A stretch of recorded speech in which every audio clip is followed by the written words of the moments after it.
Bagi kita semuanya, salam. Kita akan kembali belajar bersama-sama dari kebenaran firman Tuhan, yang dimana kita dalam beberapa kali ibadah kita sudah belajar di dalamnya, yaitu bagaimana orang Israel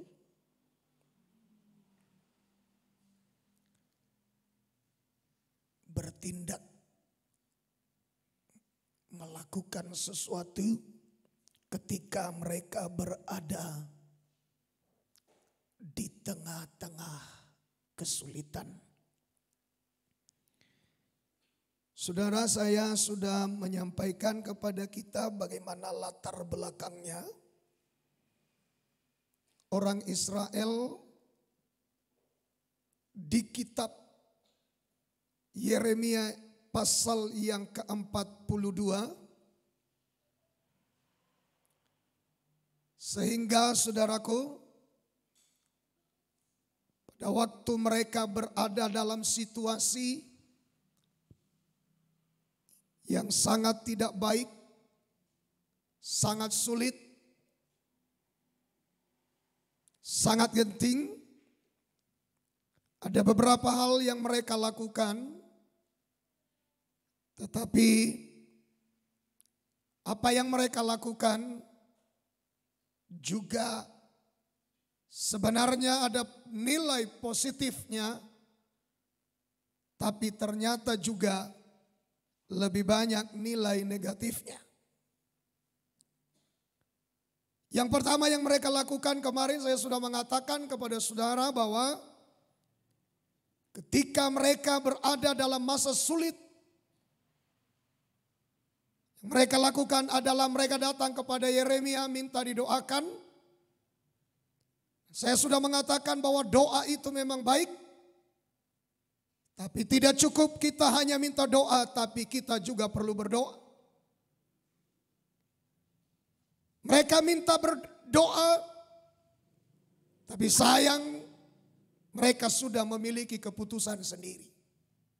Nah, ini yang harus kita hindari, supaya kita jangan menjadi salah dalam melakukan tindakan untuk keluar dari masalah, tetapi dianggap Tuhan salah. Yang kedua, mereka mencari pimpinan Tuhan. Ini adalah tindakan yang baik dan benar. Tapi tindakan ini, saudaraku, dalam mencari pimpinan Tuhan, di sisi lain juga mereka punya prinsip sendiri. Nah, ini juga salah. Mencari pimpinan Tuhan kepada Tuhan baik, tapi kita harus taklukkan prinsip kita kepada prinsipnya Tuhan, atau kehendak kita pada kehendak Tuhan. Mencari pimpinan Tuhan baik, tapi kita harus mengikuti pimpinan Tuhan, bukan kehendak kita. Nah, yang ketiga Bapak Ibu, dan ini mungkin kemarin juga saya sudah mulai, tapi kita akan lanjutkan. Berjanji untuk taat. Di tengah-tengah kesulitan, mereka melakukan nilai yang positif, yaitu berjanji untuk taat. Ini baik ya. Kita lihat dulu Yeremia pasal 42. Kita sudah lihat ayat 1 sampai 4, kita lihat ayat 5 dan 6. Ayat 5 dan 6. Yang mana yang baca Alkitab ini?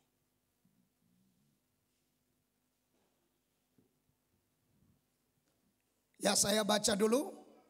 Ayat 5, berkatalah mereka kepada Yeremia, biarlah Tuhan menjadi saksi yang benar dan yang dapat dipercaya terhadap kami. Jika kami tidak berbuat menurut segala firman yang disuruh Tuhan Allahmu kau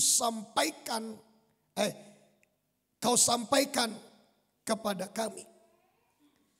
Maupun baik ataupun buruk, kami akan mendengarkan suara Tuhan Allah kita, yang kepadanya kami mengutus engkau, supaya keadaan kami baik, oleh karena kami mendengarkan suara Tuhan Allah kita. Yang ketiga dari tindakan di masa sulit yang dilakukan oleh orang Yehuda atau Israel pada waktu itu adalah mereka berjanji untuk taat. Biarlah Tuhan menjadi saksi yang benar, yang dapat dipercaya. Ayat 5 itu. Ya, perhatikan itu. Biarlah Tuhan menjadi saksi yang benar dan yang dapat dipercaya terhadap kami. Jika kami tidak berbuat menurut segala firman yang disuruh Tuhan Allahmu kau sampaikan kepada kami. Bahkan mereka, saudaraku, di ayat yang ke-6, baik atau buruk, kami akan mendengarkan suara Tuhan Allah kita. Pengertian ini, saudaraku, menurut saya sangat luar biasa. Dengan mudah mereka mengucapkan sebuah komitmen, sebuah janji.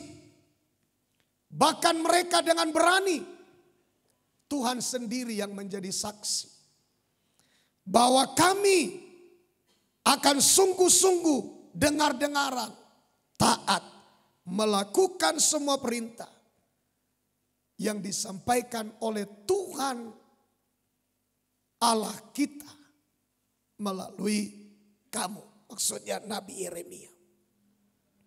Ini baik. Dalam hal ini pengertian mereka luar biasa. Dan memang ini Bapak Ibu yang harus menjadi keputusan kita. Di tengah-tengah kesulitan kita harus buat komitmen dengan Tuhan. Bahwa Tuhan, apapun yang terjadi kami akan taat. Kami akan dengar-dengaran, kami akan melakukan apa yang kau perintahkan kepada kami.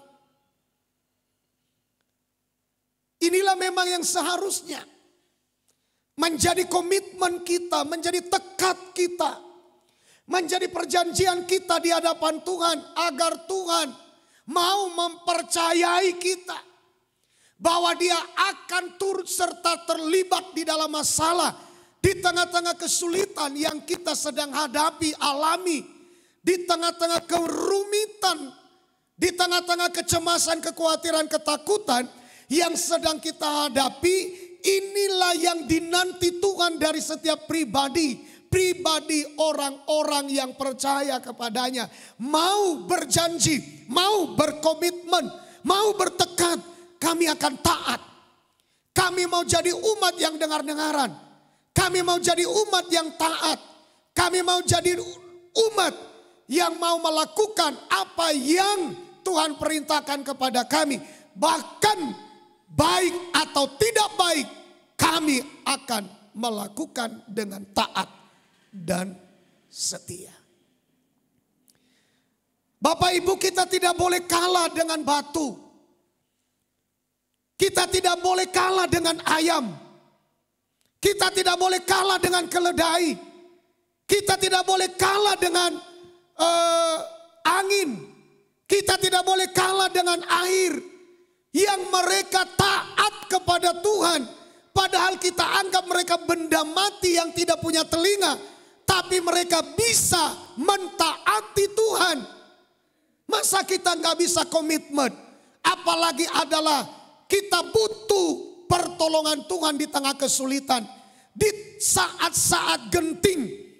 Di saat-saat kita mengambil keputusan kiri atau kanan, maju atau mundur, dan kita butuh pertolongan Tuhan pada waktu itu, apa keputusan yang kita buat, Tuhan, apapun yang akan terjadi, baik atau buruk yang akan terjadi, kami akan tetap taat kepada Tuhan. Apa yang mereka ambil ini, saya katakan ini kebijakan yang luar biasa, yang mengundang kepercayaan Tuhan kepada mereka. Inilah yang disebut sering sekali, saudaraku, kita dengar sebuah perjanjian nazar. Tuhan, kami akan taat. Yakub ketika dia lari dikejar saudaranya, ia berjanji, Tuhan, kalau Engkau menyertai dan memberkati aku dalam perjalananku, aku akan mengembalikan persepuluhan kepadamu. Yefta ketika dia diberi kesempatan oleh Tuhan, pada waktu dia diusir oleh tua-tua Israel, tua-tua Gilead, karena dia adalah anak seorang perempuan pelacur, akhirnya dia bergabung dengan para perampok. Dia menjadi ternama, dia menjadi terkenal. Tetapi dalam kejahatan, akhirnya orang Israel terdesak oleh musuh. Lalu orang Israel mengambil keputusan, itu si Yefta yang pernah kita usir. Ayo kita datangi dia. Mana tahu dia bisa bantu kita di dalam peperangan ini, karena kita terdesak. Akhirnya Yefta menuruti permintaan tua-tua Israel. Ia meninggalkan masa lalunya. Lalu ia menghadap Tuhan di Mizpah. Ia buat perjanjian dengan Tuhan. Ini penting Bapak Ibu. Kalau saudara sedang menghadapi satu problem yang sulit dihadapi, sulit dipecahkan, Tuhan butuh komitmen kita saat itu. Kita buat perjanjian dengan Tuhan. Dan ini kadang-kadang yang ditunggu oleh Tuhan dari kehidupan kita. Apa perjanjian yang kita buat dengan Tuhan? Seperti tadi, Yakub buat perjanjian dengan Tuhan. Tuhan, kalau Engkau menyertai dan memberkati aku dalam perjalanan, aku akan kembalikan 1/10 dari berkat yang Engkau berikan kepada aku. Dan kita lihat bagaimana Yakub disertai oleh Tuhan. Ditipu oleh calon mertuanya, tetap Tuhan berkati dia. Berapa kali dia ditipu, tetap Tuhan berkati dia. Dan sepertinya Laban harus mengalah karena dia melihat penyertaan Tuhan yang nyata atas Yakub, calon menantunya ini. Karena apapun saudaraku yang dikasihi Tuhan, yang dibuat oleh Yakub tetap diberkati oleh Tuhan. Saudaraku, berapa kali dia ditipu, tapi perjanjian itu dipegang oleh Tuhan. Komitmen itu dipegang oleh Tuhan. Dan akhirnya tidak tertangani lagi oleh Yakub. Si Laban. Dia pikir ini orang. Apapun yang kubuat, tetap saja dia diberkati oleh Tuhan. Bahkan saudara, berapa kali dia ditipu. Berapa kali dia ditipu oleh manusia. Berapa kali dia ditipu oleh manusia. Tapi tangan Tuhan tetap menolong dan memberkati Yakub. Saudaraku yang dikasihi Tuhan, terkadang di masa sulit, Tuhan butuh komitmen kita. Tuhan nantikan komitmen kita. Kok gak muncul-muncul ini anak, komitmennya apa? Perjanjiannya apa dengan aku? Tapi saudaraku, Yakub, dia buat perjanjian dengan Tuhan. Dia bernazar di hadapan Tuhan. Dan dia disertai dan diberkati Tuhan. Karena janji itu dibutuhkan Tuhan dari hidup kita. Komitmen kita itu dibutuhkan Tuhan dari kehidupan kita. Yefta tadi, dia kembali bersama dengan tua-tua Israel. Akhirnya apa yang terjadi Bapak Ibu? Yefta menghadap Tuhan di Mizpah. Ia berkata kepada Tuhan, Tuhan, kalau Engkau memberikan kemenangan bagiku menghadapi musuh-musuh Israel, kalau Engkau menyertai aku dalam peperangan ini, kalau Engkau mau berperang bagiku, dan kalau aku membawa kemenangan pulang ke rumahku, pulang kepada bangsaku, aku membawa kemenangan, maka apapun yang pertama keluar dari pintu rumahku pada saat aku pulang dalam peperangan, aku akan persembahkan itu bagi Tuhan. Dan sering sekali ini yang ditunggu Tuhan dari hidup kita. Komitmen kita, perjanjian yang kita buat dengan Tuhan. Dan itulah yang dinanti Tuhan. Karena itulah yang dipegang Tuhan. Dan akhirnya Tuhan menyertai Yefta. Tuhan membawa kemenangan yang gilang gemilang dengan luar biasa kepada Yefta. Sehingga Yefta pulang dengan kemenangan yang luar biasa. Tapi masalahnya dia punya janji dengan Tuhan yang harus dituntut oleh Tuhan. Pada waktu dia pulang, dia, saudaraku yang dikasihi Tuhan, bisa saja lupa bahwa ia pernah berjanji apa yang pertama sekali keluar dari pintu rumahnya, pada saat ia pulang membawa kemenangan, maka itu akan ia persembahkan menjadi korban bakaran di hadapan Tuhan. Saudara, tahukah Bapak Ibu, pada waktu ia pulang membawa kemenangan itu, tiba-tiba anak perempuannya keluar dari pintu rumahnya menyambut dia dengan rebana menari-nari karena bapaknya membawa kemenangan yang luar biasa. Kalau dulu mungkin di medan perang dalam perampokan, anaknya tidak terlalu menyambut seperti itu. Tapi ini kebahagiaan yang luar biasa.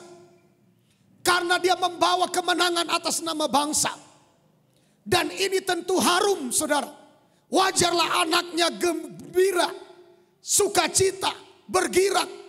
Dengan rebana ia keluar dari pintu rumahnya, menyambut ayahnya pulang. Dan ketika ayahnya pulang, ia berkata, aduh anakku, mengapa engkau lakukan ini? Kenapa ayah? Aku sudah membuka mulutku untuk mengucapkan janji, bernazar bahwa aku akan, kalau aku pulang dari medan perang membawa kemenangan, aku akan mempersembahkan apa yang pertama keluar dari pintu rumahku. Dan anakku, engkau telah mencelakakan aku.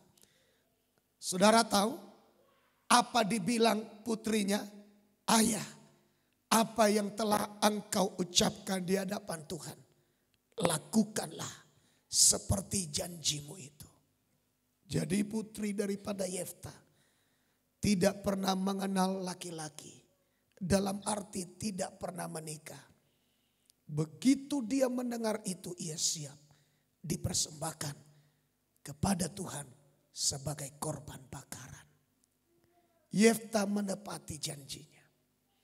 Itulah makanya pada waktu itu bagi orang Yahudi telah menjadi tradisi setiap, saya lupa atau sekali setahun, semua putri-putri daripada orang Israel, mereka menangisi kisah tentang putri Yefta. Saudaraku, mungkin tidak harus demikian. Tapi yang penting Tuhan butuh komitmen kita. Tuhan butuh perjanjian yang akan kita buat. Orang Israel tidak hanya butuh doa dan tidak hanya butuh berdoa. Orang Israel tidak hanya butuh pimpinan Tuhan, tapi mereka juga berjanji di hadapan Tuhan. Mereka buat perjanjian dengan Tuhan. Tuhan. Kami akan dengar-dengaran. Kami akan taat. Tuhan yang akan jadi saksi bagi kami. Bahwa apapun yang disampaikan oleh firman Tuhan melalui Yeremia, kami akan taat.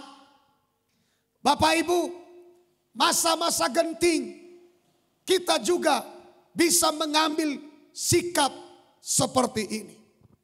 Kita bisa buat perjanjian kita dengan Tuhan. Apa kira-kira? Tadi saya sudah katakan tentang seorang bernama Yakub. Saya sudah katakan tentang seorang bernama Yefta. Kita buat perjanjian dengan Tuhan. Saya sudah sampaikan kepada kita mengenai orang Israel. Di tengah kondisi yang sangat sulit. Mereka buat komitmen untuk taat. Kami akan taat. Bahkan mereka mengundang Tuhan menjadi saksi di tengah-tengah mereka. Bahwa mereka akan taat apapun yang diperintahkan Tuhan. Baik atau burukkah itu yang akan mereka hadapi, yang akan mereka dengar dari firman Tuhan. Mereka berkomitmen untuk taat di hadapan Tuhan. Dan saudaraku yang dikasihi Tuhan, masa-masa ke depan adalah masa-masa yang tidak gampang. Masa-masa di mana kita mungkin dibutuhkan Tuhan komitmen kita, keputusan kita, perjanjian yang kita buat dengan Tuhan. Dan mungkin itu juga bisa menjadi langkah untuk kita boleh ambil di hadapan Tuhan agar Ia mempercayakan mujizatnya, pertolongannya, penyertaannya, keajaibannya di tengah-tengah kehidupan setiap kita. Selanjutnya Bapak Ibu, mari kita praktekkan taat. Taat di hadapan Tuhan. Kalau kita ingin melihat penyertaan Tuhan, taatlah. Jangan mau kalah dengan ayam yang bisa dipakai Tuhan menyadarkan Petrus. Saya ulang lagi, jangan mau kalah dengan keledai yang belajar taat ketika dia disuruh Tuhan ngomong. Dia ngomong untuk menegur Bileam. Jangan mau taat ketika diperintah Tuhan angin berhenti. Jangan mau saudaraku kalah. Jangan mau kalah dengan angin. Jangan mau kalah dengan air atau danau. Yang diperintah Tuhan diam, mereka diam. Mengapa mereka dengar suara Tuhan taat? Kenapa kita nggak bisa taat? Dan salah satu kunci penyertaan Tuhan, salah satu kunci kehadiran Tuhan dalam hidup kita, salah satu kunci Tuhan mau melakukan keajaiban, mempercayakan dirinya, mempercayakan mujizatnya kepada kita adalah mari kita berkomitmen taat, dengar-dengaran akan firman-Nya, taat melakukan akan perintah-perintahnya. Ketaatan. Lukas pasal 8 ayat 25 dikatakan di sana. Lalu katanya kepada mereka, di manakah kepercayaanmu? Yesus tanya kepada mereka, di manakah kepercayaanmu? Di tengah-tengah keadaan yang kurang baik, di tengah-tengah situasi yang kurang baik, di tengah-tengah badai yang kita alami, di tengah-tengah penderitaan yang begitu menyakitkan yang kita hadapi, di tengah-tengah suasana yang sangat genting, di tengah-tengah masalah yang begitu berat, Tuhan mungkin akan mempertanyakan, loh kok seperti ini? Di mana kepercayaanmu? Saudaraku yang dikasihi Tuhan, Lukas pasal 8 ayat 25 itu dilanjutkan. Maka takutlah mereka dan heran. Lalu berkata seorang kepada yang lain, siapakah gerangan orang ini? Sehingga ia memberi perintah kepada angin dan air. Dan mereka taat kepadanya. Angin dan air taat kepada Tuhan Yesus. Masa kita nggak taat kepada suara firman-Nya? Ayo berkomitmen taat. Angin aja yang tidak diciptakan segambar dengan Tuhan. Angin aja yang tidak punya, saudaraku yang dikasihi Tuhan, tempat untuk penebusan Kristus. Angin aja yang tidak, saudaraku yang dikasihi Tuhan, ditebus seperti manusia ditebus, tapi bisa taat. Masakan kita tidak mau taat? Kita diciptakan segambar dengan Tuhan. Tuhan mau mati untuk saya dan saudara. Tuhan sediakan tempat bagi kita dalam kerajaan sorga. Masakan kita tidak mau taat kepadanya? Mari kita belajar taat. Di dalam Markus pasal 4 ayat 41 dikatakan mereka menjadi sangat takut dan berkata seorang kepada yang lain, siapa gerangan orang ini? Sehingga angin dan danau pun taat kepadanya. Angin taat kepada Yesus. Danau taat kepada Yesus. Seandainya manusia ini angin, seandainya manusia ini danau, dia mandi mujizat tiap hari. Karena ketaatannya kepada Tuhan yang luar biasa. Holan sakababa do Yesus makatai tortaat. Alai jolma berulang-ulang Tuhan makatai dang olo taat. Mari kita belajar taat. Kita harus lebih taat dari air. Kita harus lebih taat dari danau. Dari air. Kita harus lebih taat. Amsal 13 ayat 13 mengatakan, siapa meremehkan firman ia akan menanggung akibatnya. Tetapi siapa taat kepada perintah akan menerima balasan. Luar biasa.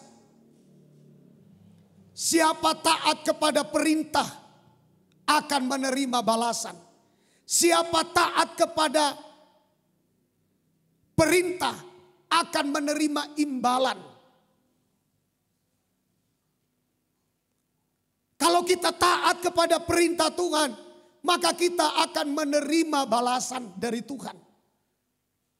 Kalau kita taat kepada perintah Tuhan, kepada perintah firman-Nya, maka kita akan menerima imbalan dari Tuhan atas ketaatan kita. Mengapa Abraham pada akhirnya ia dipermuliakan, bahkan sampai kepada kita bangsa kafir ini kita menerima berkat dari bapa kita Abraham. Karena Abraham taat.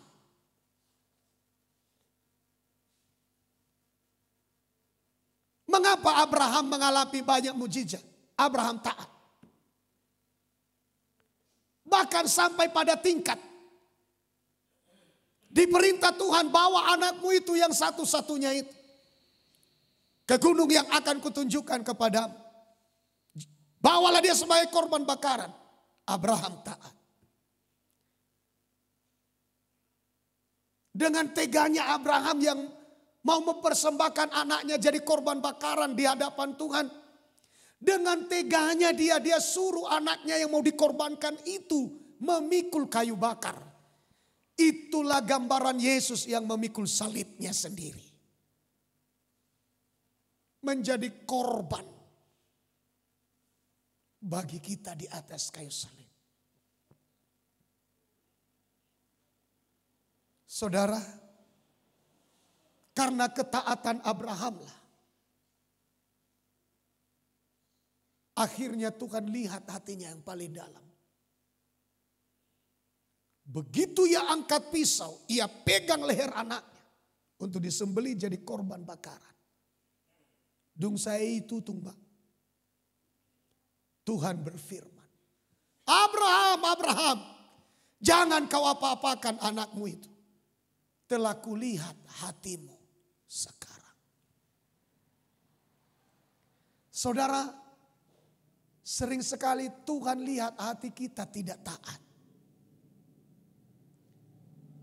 Sering sekali Tuhan lihat ada ketidakrelaan dalam hati kita. Itulah terkadang menjadi penghalang berkat Tuhan bagi kita. Ketidaktaatan. Karena Tuhan lihat hati kita, Bapak Ibu. Karena pada waktu kita diperintah, Tuhan mau melihat Saat kita melakukan perintah itu, Tuhan mau lihat di situ sikap kita.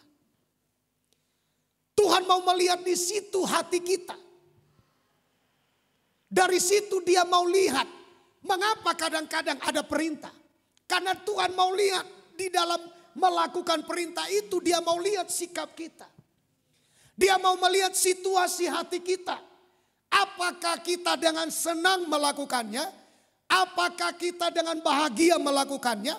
Atau kita tertekan dan bersungut-sungut melakukannya? Atau terlalu berat melakukannya? Disitulah yang sering menjadi ganjalan hati Tuhan mempercayakan permohonan-permohonan kita itu. Dia tidak percayakan jadinya. Karena ia lihat bahwa ternyata berat untuk kita lakukan setiap perintahnya.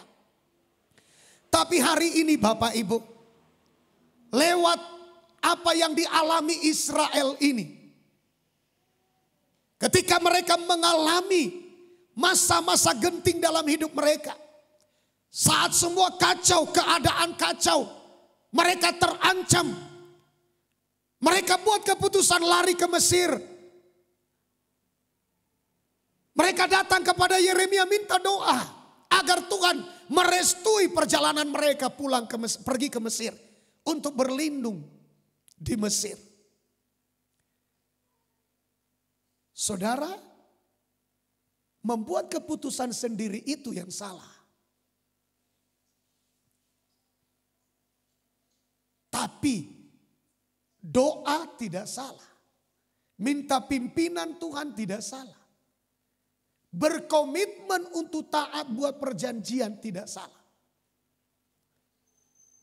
Tapi yang menjadi hal negatifnya adalah mereka minta Tuhan kompromi dengan tujuan yang mereka sudah buat sendiri.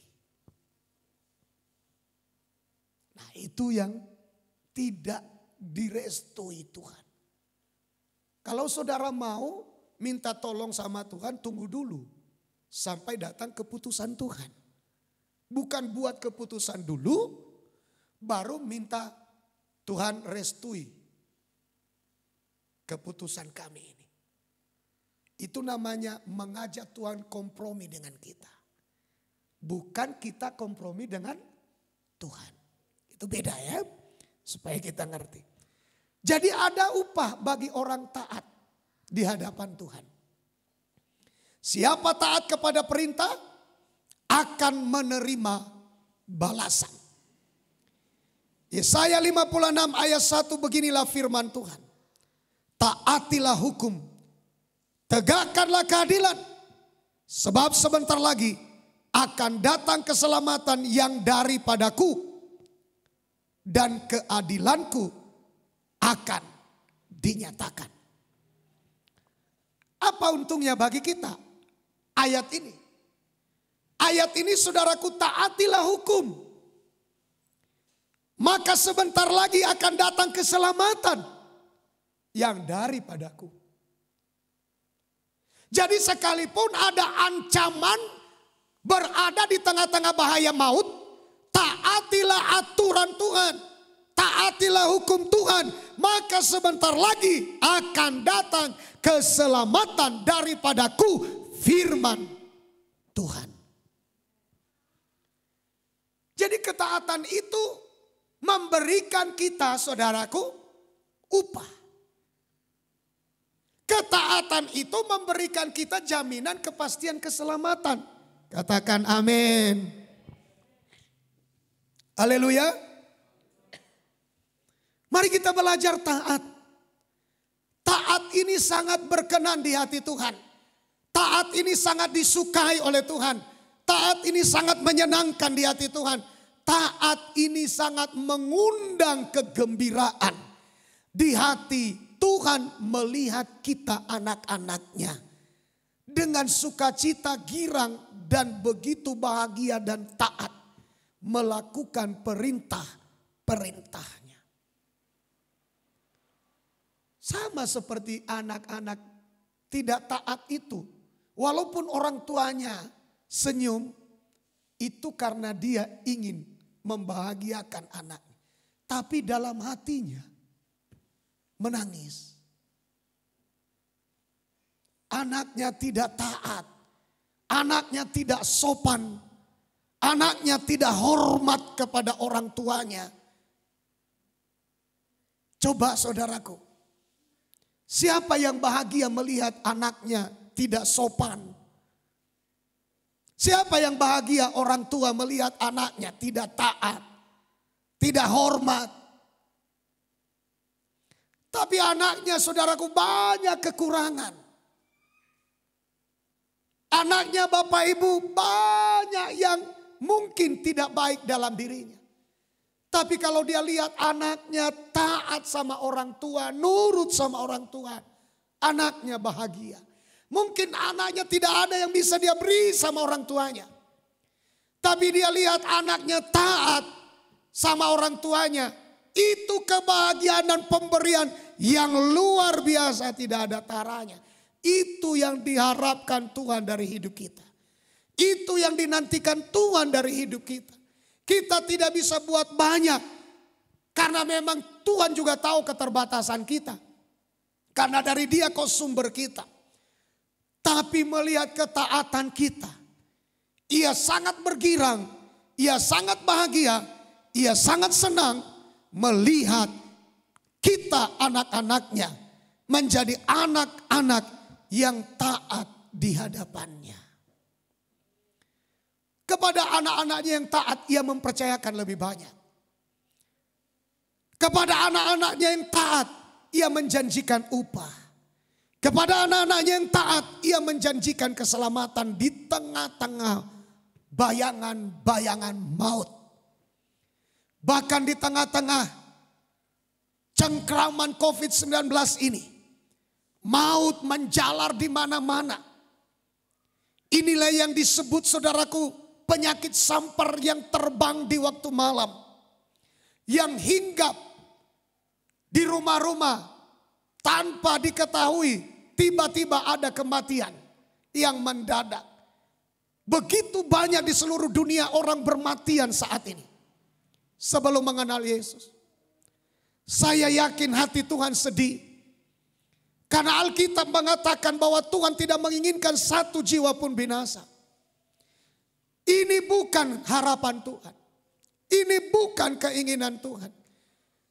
Demikian iblis itu sangat haus akan darah. Ia ingin cepat-cepat membunuh semua manusia di muka bumi ini. Mengapa? Karena iblis itu sifatnya pembunuh. Karena iblis itu haus akan darah. Karena iblis itu mengumpulkan sebanyak-banyaknya manusia temannya di dalam neraka.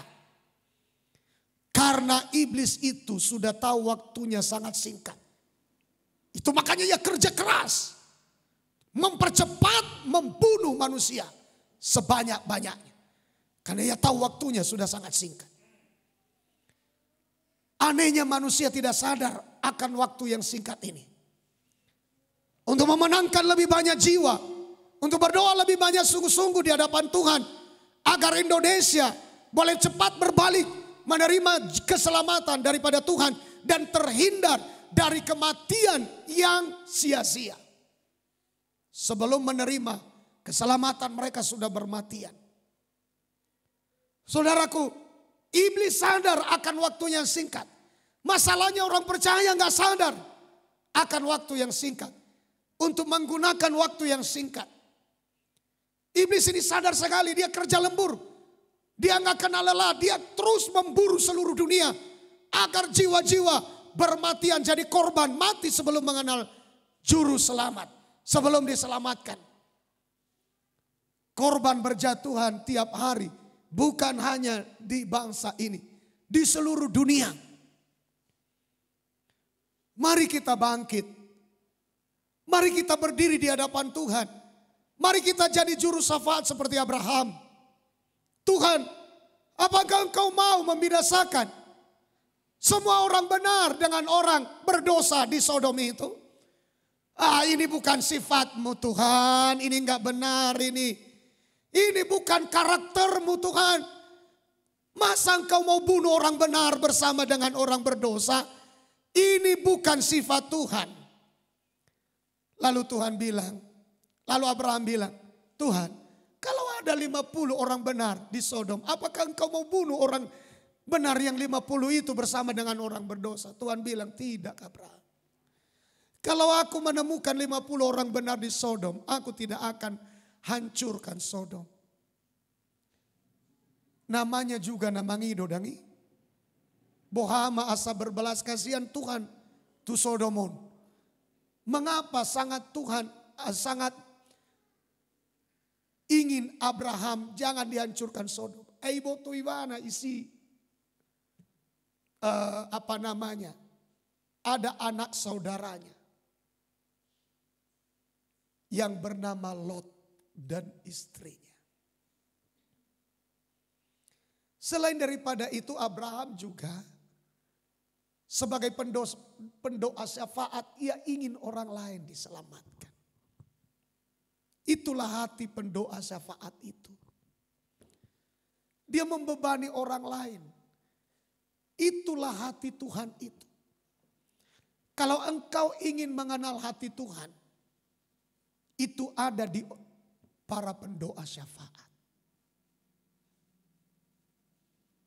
Itu makanya saya mau bilang, kalau kita mau datang berdoa, tapi tidak ada hasil yang kita bawa, sangat disayangkan waktu kita untuk berdoa. Tapi kalau kita datang dengan riang, dengan sukacita, dengan bahagia, berdoa buat orang lain agar diselamatkan, disitulah tercerminnya hati Tuhan yang tidak menginginkan satu jiwa pun binasa. Itulah hati Tuhan. Mengapa yang dimeteraikan itu adalah para pendoa? Karena mereka lah yang memiliki hati Tuhan. Itu makanya ketika mereka menjadi pendoa syafaat, Tuhan bilang, berjalanlah malaikat tandai huruf T pada dahi semua orang yang berkeluh kesah karena dosa di sekitar mereka. Para pendoa syafaatlah itu. Saudaraku, jadilah orang-orang yang memiliki hati Tuhan. Tuhan membutuhkan orang yang berdiri di hadapannya mengantarai dia dengan bangsa-bangsa saat ini. Karena iblis bekerja luar biasa saat ini. Saudara lihat, satu hari berapa jiwa harus turun ke dalam neraka. Karena COVID-19 ini. Ini pekerjaan iblis, si pembunuh itu. Berapa banyak korban, Tuhan sangat sedih. Karena Alkitab mengatakan satu jiwa selamat. Ribuan berlaksa malaikat bersorak berpesta di sorga. Saudara lihat gambarannya Bapak Ibu. Satu anak yang pulang itu, itulah anak yang hilang itu. Apa bapaknya bilang? Cepat. Ambilkan kasut yang terbaik, cincin. Kenakan pada anakku. Anakku yang hilang sudah kembali. Anakku yang mati sudah hidup kembali. Cepat ambilkan anak lembu yang paling tambun, paling baik. Undang semua orang kita pesta. Anakku yang mati sudah pulang. Itulah gambaran hati Bapa. Hanya satu yang pulang, tapi pestanya besar. Itulah hati Bapa yang di sorga. Milikilah hati Bapa itu. Hati Bapa itu ada pada pendoa-pendoa syafaat. Itu makanya saudara, hari-hari ini Tuhan sangat butuh orang-orang yang mau berdoa. Tuhan tidak butuh ribut hari ini. Tuhan tidak butuh saudaraku saling menyerang dalam ajaran. Enggak laku. Tuhan butuh orang-orang yang memiliki hati Tuhan. Mau memperjuangkan supaya jiwa-jiwa jangan binasa. Tuhan butuh bagaimana kuasa Tuhan turun atas dunia ini saat ini. Dunia ini saat ini sangat kacau. Coba lihat di Pulau Jawa. Apa yang terjadi di sana? Rumah sakit tidak sanggup menampung. Sampai ada yang di teras-teras. Ada apa yang sedang terjadi di alam roh? Kenapa kita tidak memiliki hati Tuhan bangun? Mau bersyafaat agar Tuhan membela. Sebelum mereka dibawa ke alam maut oleh iblis lewat kematian. Saya yakin Tuhan bisa menghadang semuanya ini. Karena hanya dalam satu hari Alkitab katakan Sion bisa dilahirkan. Dan hanya dalam sekejap di mana Tuhan mau rencanakan 40 hari lagi Niniwe akan ditunggang balikan. Tapi ketika para raja-rajanya, orang-orangnya semua merendahkan diri, doa dan puasa, Niniwe tidak jadi kok ditunggang balikan. Niniwe kembali diselamatkan. Karena ada orang yang mau menjerit, mau meraung, mau berdoa seperti wanita yang sedang mau melahirkan anaknya. Tuhan, tolong hempang semua maut yang sedang bergerak ini di bangsa-bangsa. Apakah Tuhan tidak sanggup? Tuhan sanggup. Tapi ayo berdiri sebagai gereja untuk menghadang pergerakan roh maut ini. Jangan hanya kebutuhan kita yang kita pikirkan. Karena ketika kita membebani beban Tuhan, kebutuhan kita gak perlu dipikirkan, Tuhan pikirkan itu. Itu menjadi tanggung jawab Bapa bagi anak-anaknya. Ayo, bangkitkan roh doa dalam diri kita.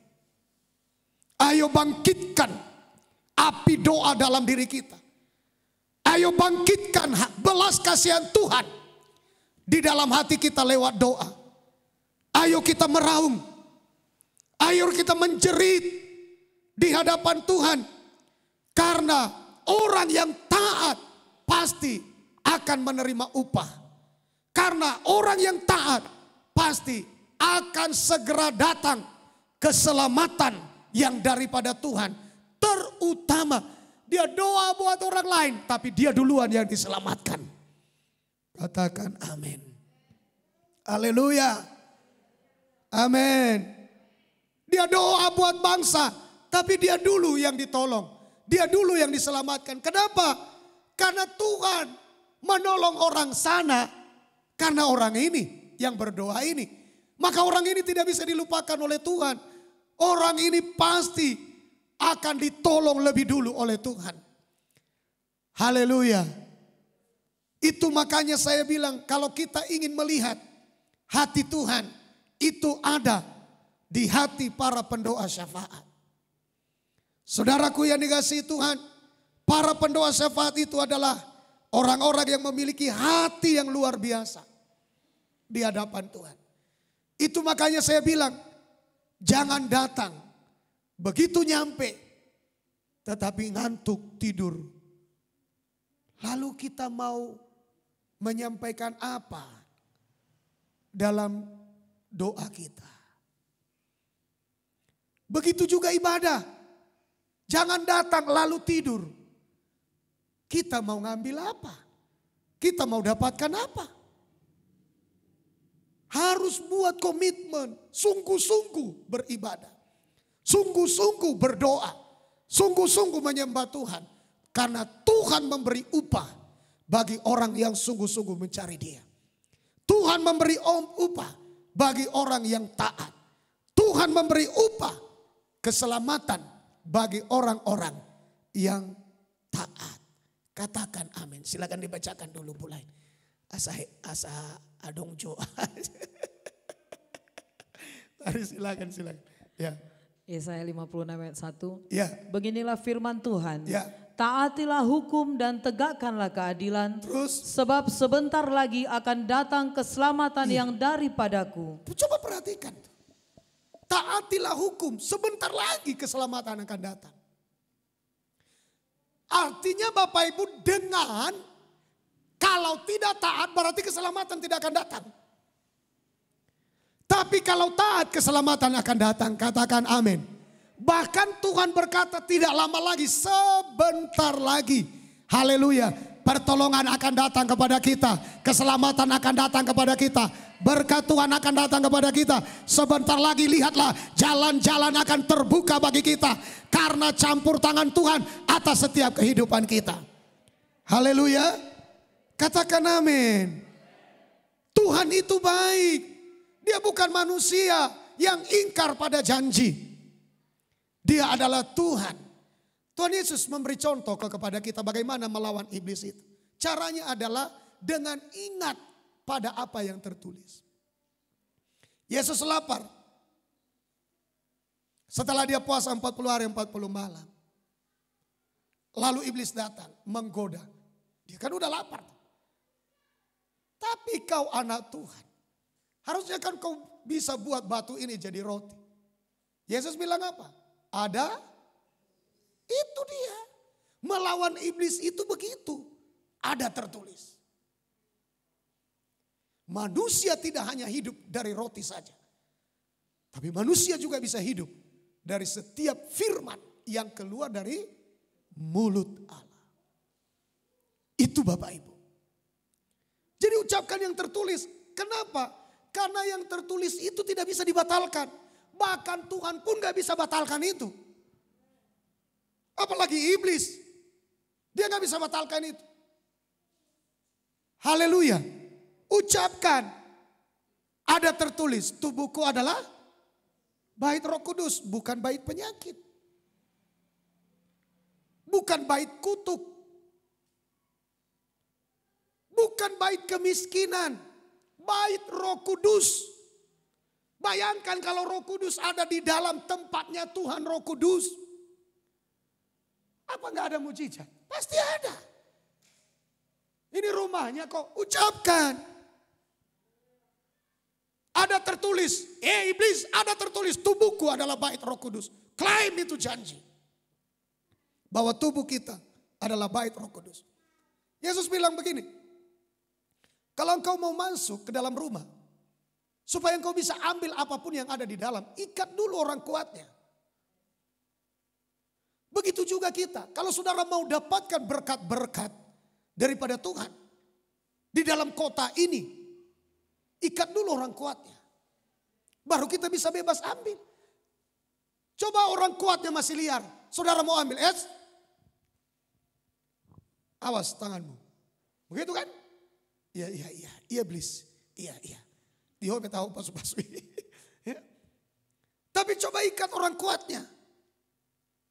Setelah dia terikat, baru kita bisa bebas.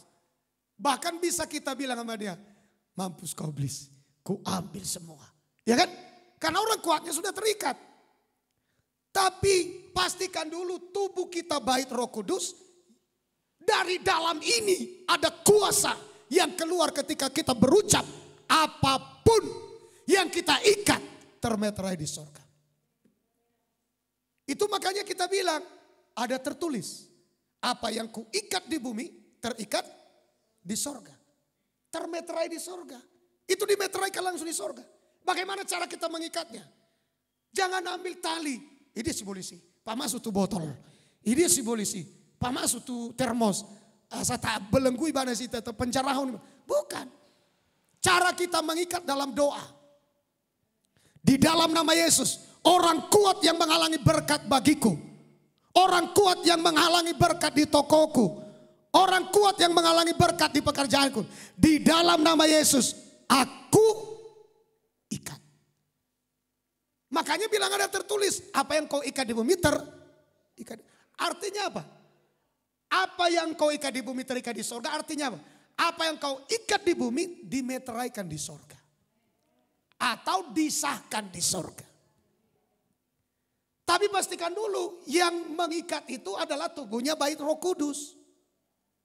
Dari sini kuasa itu, dari dalam. Karena Roh Kudus itu di dalam. Sehingga perkataan kita adalah perkataan Roh Kudus. Yang diurapi oleh Roh Kudus. Makanya firman Tuhan bilang, ucapkan ada tertulis. Kalau Roh Kudus turun ke atas aku terima kuasa. Kamu akan menerima kuasa. Kalau Roh Kudus turun ke atas kamu. Jadi kita bisa ikat. Yang menghalangi berkat itu, ikat di dalam nama Yesus. Kalau belum terikat, tingkatkan lagi. Belum terikat, tingkatkan lagi. Jangan mau kalah dong. Namanya juga perang. Haleluya. Kalau belum terikat, bilang, jogal doa iblis. Ku ikat lagi, ikat lagi, ikat lagi, ikat lagi. Haleluya. Maksudnya belum terikat itu karena kuasa masih sedikit di dalam diri kita. Kan murid-murid kan pernah datang, kenapa kami gak bisa usir setan itu? Yesus bilang apa? Yesus tidak bilang karena engkau tidak percaya. Yesus gak bilang begitu. Yesus bilang karena engkau kurang percaya. Masih kurang. Itu harus kita bedakan. Kata tidak dengan kurang. Karena engkau kurang percaya. Lalu di ayat yang lain dikatakan oleh Yesus. Jenis ini tidak dapat diusir. Kecuali dengan berdoa. Di ayat yang lain lagi dibilang oleh Yesus. Jenis ini tidak dapat diusir. Kecuali dengan doa dan. Jadi bertingkat. Bertingkat. Demikian juga kita ikat. Belum terikat juga masih liar itu orang kuatnya. Kita mau ambil berkat belum dapat juga. Berkat itu. Ya kan? Berarti orang kuatnya masih liar. Iblis masih kuat menahan berkat itu. Ya, ayo mantapkan lagi kuasa di dalam diri kita. Banyak berdoa. Pertebal iman, perkuat iman, perteguh iman, mantapkan iman, tingkatkan lagi, tingkatkan lagi, tingkatkan lagi. Masih belum juga masuk dalam doa yang sungguh-sungguh. Masih belum juga lipat gandakan doa. Ya tadinya hanya 1 jam, tingkatkan 2 jam. Ya, karena doa maksimal itu tidak sanggupkah engkau berjaga-jaga 1 jam dengan aku. Itu doa semua orang. Tuntutannya 1 jam. Baru pas dengan Tuhan. Supaya jangan jatuh dalam pencobaan. Itu baru supaya jangan jatuh dalam pencobaan. Belum merebut berkat. Belum mengalahkan perang, mengalahkan lawan. Yaitu musuh-musuh iblis. Belum mengalahkan orang kuat. Belum mengalahkan roh-roh perdukunan. Ya, kemarin saudara. Ya, dan memang beberapa hari inilah saya ikat semua roh ini. Karena saya lihat juga di sini permainan setan semua. Ya, ini dukun ini main ini sudah di masa-masa sukar ini. Oh, seluruh dunia dukun main. Kenapa? Karena masa susah. Semua dibutuhkan. Jadi jangan main-main. Ini masa-masa susah ini dukun bermain. Cinta ditolak katanya dukun bertindak. Ya kan? Susah terus dukun bertindak. Ya orang-orang cari dukun sekarang supaya usaha mereka maju, laris apa segala macam. Jangan main-main, hadapi dalam nama Yesus. Itu makanya ikat dalam nama Tuhan Yesus Kristus. Ada tertulis semua praktek sihir, praktek begu gajang, praktek apa namanya mantra-mantra, praktek apalagi pelaris-pelaris dalam nama Yesus. Aku ikat yang pasti. Setelah selesai berdoa jangan bimbang. Katakan sudah termeterai di sorga. Karena itu firman Tuhan. Haleluya, amin. Oh permainan sekarang saudara kuat perdukunan. Jangan anggap enteng. Hadapi di dalam doa sungguh-sungguh. Ya, Saya juga perangi itu. Selama beberapa hari ini. Terus saya perangi. Supaya apa?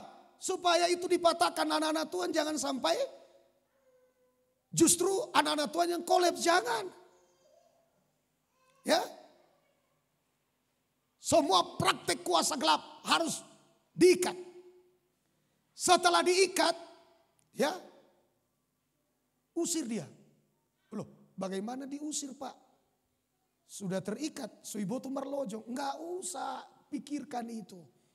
Bukan kita yang lakukan itu, usir saja. Dalam nama Yesus aku ikat. Setelah itu usir. Kemana?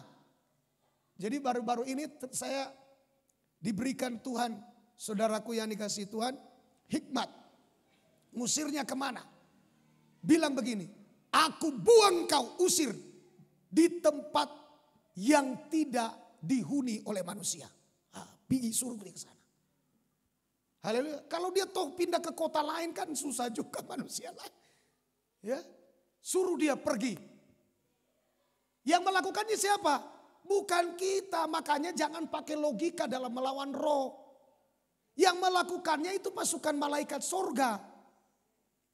Langsung udah terikat, langsung mereka ambil itu. Mereka buang ke tempat, karena Alkitab berkata kalau engkau berkata kepada gunung ini tertanam ke dalam laut, ia akan menuruti perkataanmu. Siapa yang melakukan memindahkan gunung itu? Kan pasukan surga. Kita hanya ngomong doang. Di bawah lidah kita ada kuasa. Haleluya. Tapi pastikan dulu tubuh kita bait Roh Kudus. Haleluya. Katakan amin.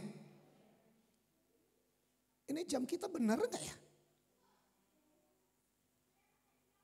Cepat kali jam ini, aduh. Kita lihat sedikit lagi. Ya. Mari, Yeskel 36 ayat 26.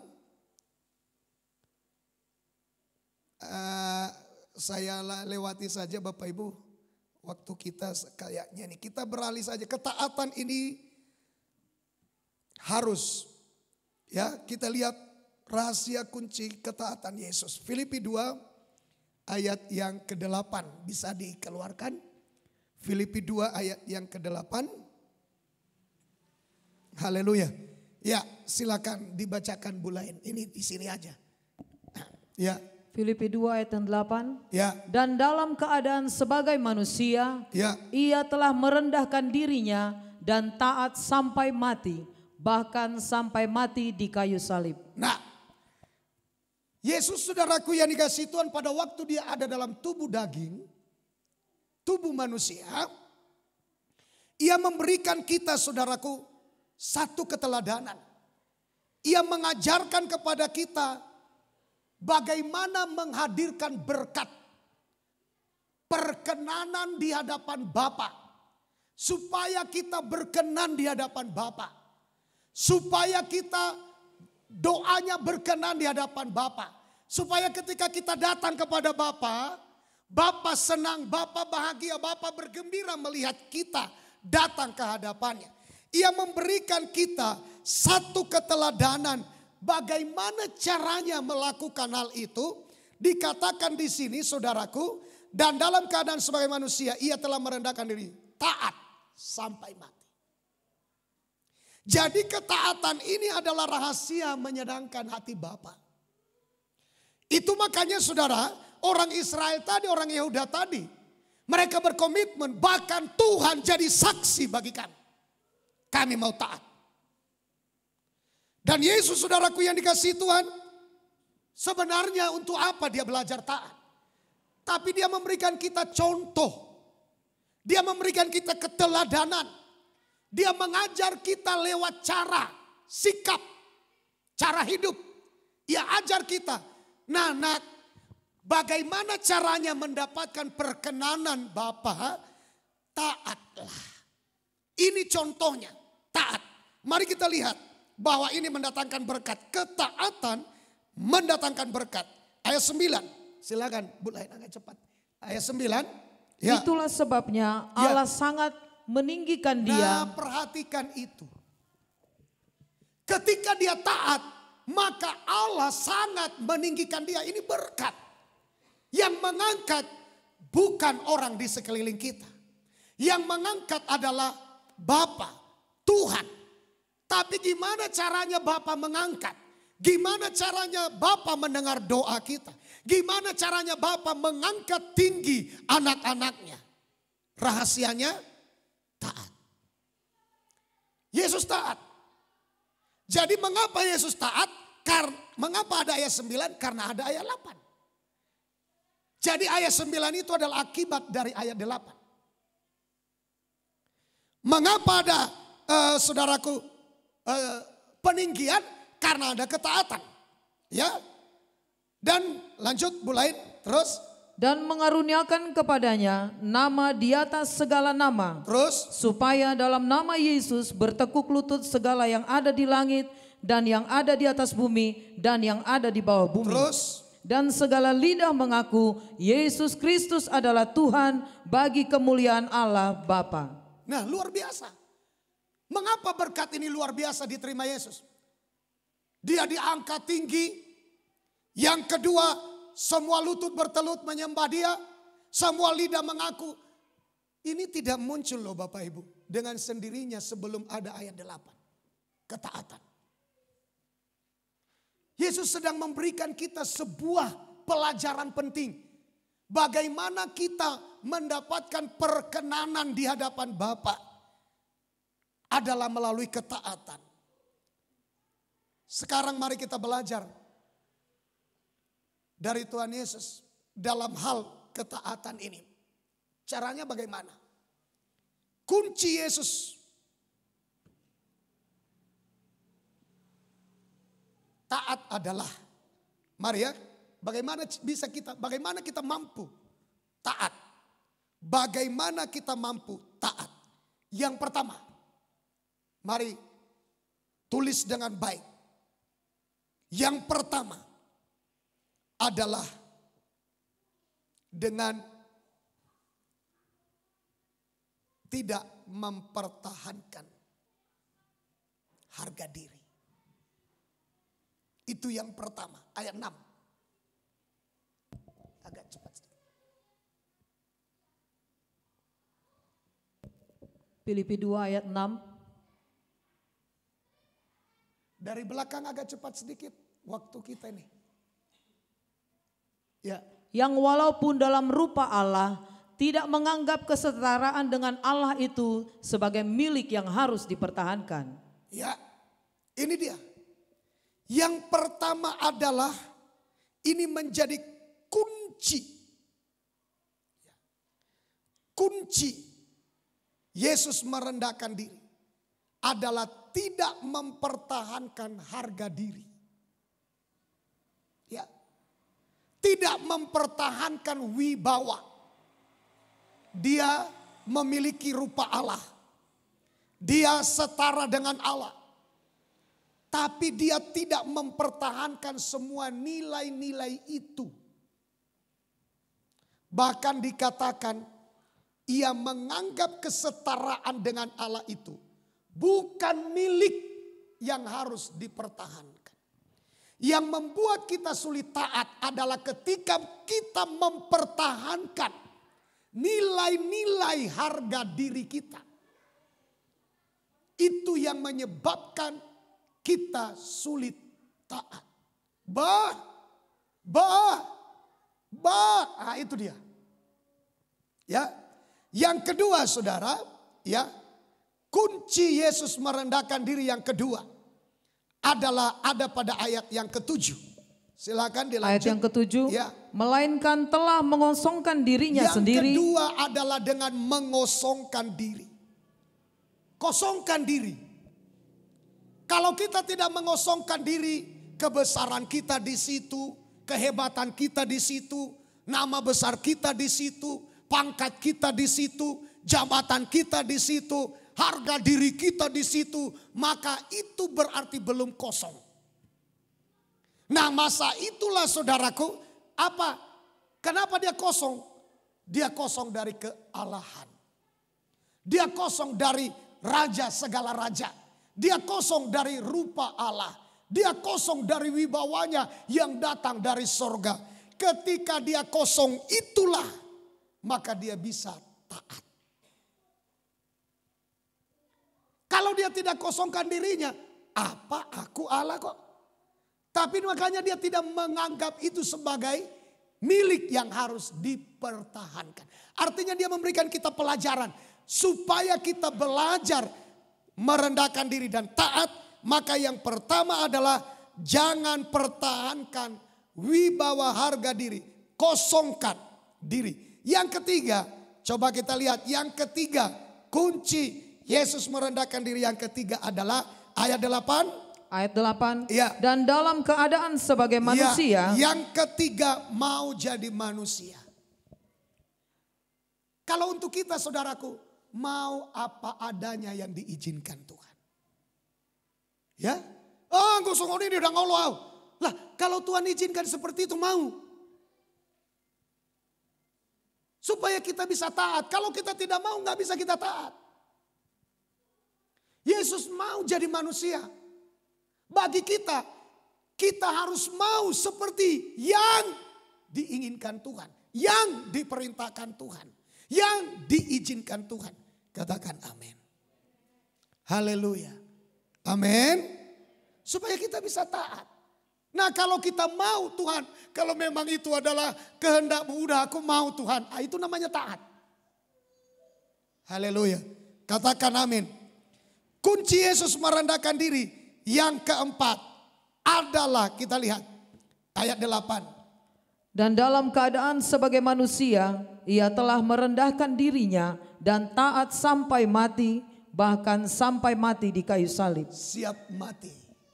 Tidak takut mati buat Tuhan. Haleluya.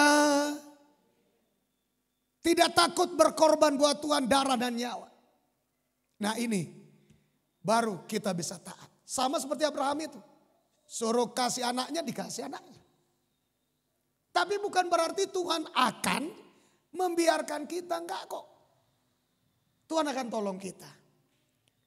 Saudaraku, saya yakin ke depan ini. Suatu saat mungkin kita bisa diperhadapkan dengan situasi yang rumit. Tapi dengan langkah-langkah yang sudah saya sampaikan tadi. Tuhan kiranya campur tangan dalam setiap masalah kita. Tuhan kiranya menyatakan diri sebagai Allah Immanuel yang akan menyertai kita. Sehingga ketika kita melewati air tidak akan dihanyutkan. Ketika kita, saudaraku yang dikasihi Tuhan, ya, merencanakan sesuatu, Tuhan tidak akan tinggalkan kita. Ketika kita melakukan sebuah perjalanan, Tuhan akan pegang tangan kita, antar kita sampai kepada tujuan. Karena Dia adalah Bapa yang selalu menghargai ketaatan anak-anaknya. Melalui ketaatan ada upah. Melalui ketaatan ada janji keselamatan. Melalui ketaatan ada berkat. Tuhan Yesus menyertai setiap kita. Amin.